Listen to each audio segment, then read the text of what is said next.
in Washington, D.C., there was a rally that was sponsored by my good friend, Reverend Pat Mahoney of the Christian Defense Coalition.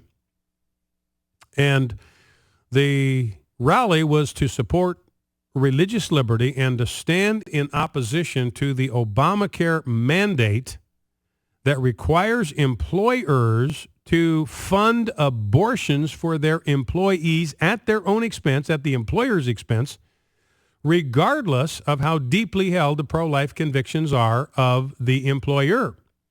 So this is a gross violation of religious liberty. It's a gross violation of the rights of conscience, and it's a gross violation of the First Amendment. Again, it is the federal government that's violating the First Amendment, not businesses that say, look, we're not going to provide abortions at our own expense for our employees. We are just not going to do that. We have deeply held, religiously based convictions about the sanctity of human life. We're not going to spend our money to fund the taking of innocent human life. We simply will not do it. We will not be complicit with that practice. That's why the CEO, David Green of Hobby Lobby, has taken the Obama administration to court, because he said, we are not going to do it. We here at the AFA, we are not going to comply with this mandate. When it lands on us, we're not going to comply with it.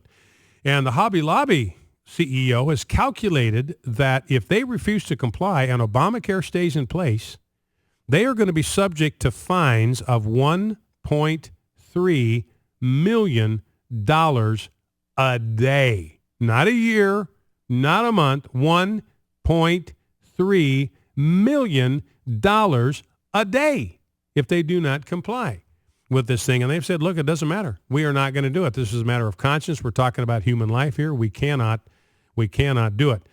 And by the way, Kathleen Sebelius was attending a church service across the street from Lafayette Park where this rally was held. And some of my friends went to church where she was and confronted her outside the church after the service and said, why are you forcing businesses to violate their consciences? And she just ignored them and walked on. But she was confronted, and she did here.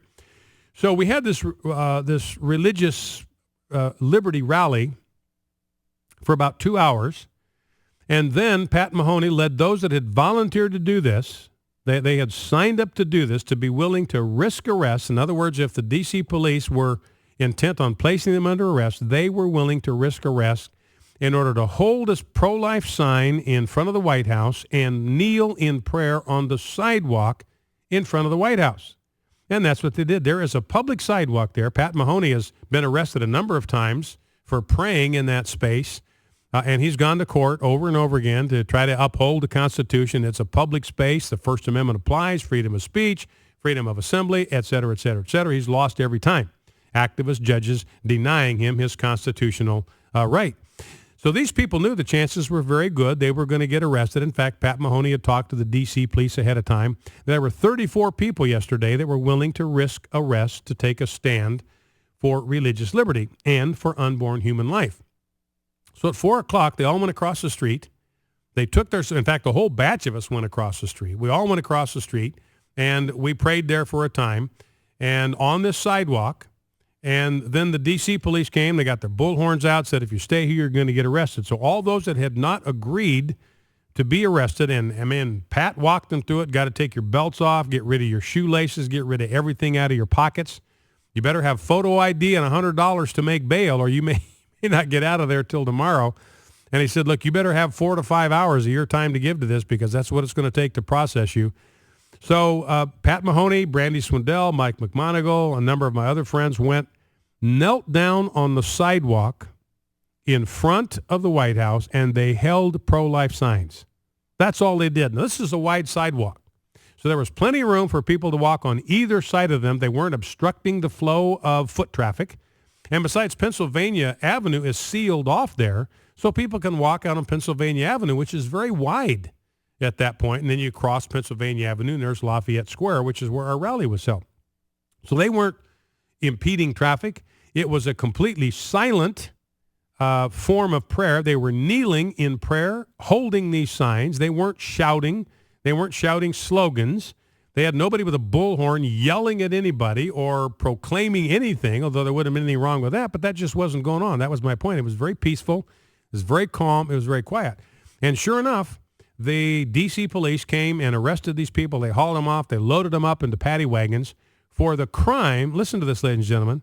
It is now a criminal offense in the United States of America to kneel in prayer in front of the White House.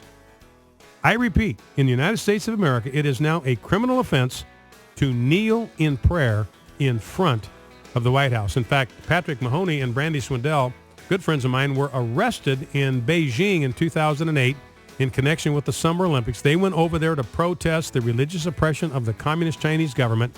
They had a sign made that said in Chinese and in English, "Jesus is King."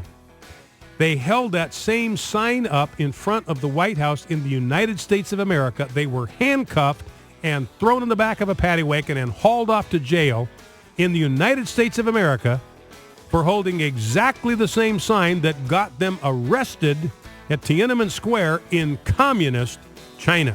So, ladies and gentlemen, at some point you have to say, what in the world is happening to our country? Focal Point, AFR Talk.